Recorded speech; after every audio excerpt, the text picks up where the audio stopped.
আসসালামু আলাইকুম রহমতুল্লাহ। আমরা আসলে প্রফেশনাল লেভেলের মাছ মারা জানি বা এরকম না। এটা হচ্ছে শখের মাছ মারা এবং আহ, আমাদের যেই এটা রয়েছে এখানে প্রচুর পরিমাণে আসলে পানি।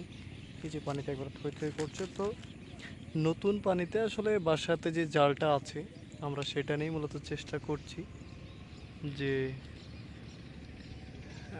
পরিবারের জন্য শখের সাথে এই মাছ ধরার এই আর কি। তো আলহামদুলিল্লাহ আল্লাহ তালা হতাশ করেন নাই। সাইজে ছোটে হলেও দারুণ। আমি যদিও মাছ আসলে খাই না, কিন্তু মাছ ধরতে খুবই আনন্দ লাগে। এখান থেকে মূলত আজকে মাছ ধরতে আসা। তো বর্ষার পানিতে কে কে মাছ ধরছেন একটু জানাবেন। আসসালামু আলাইকুম।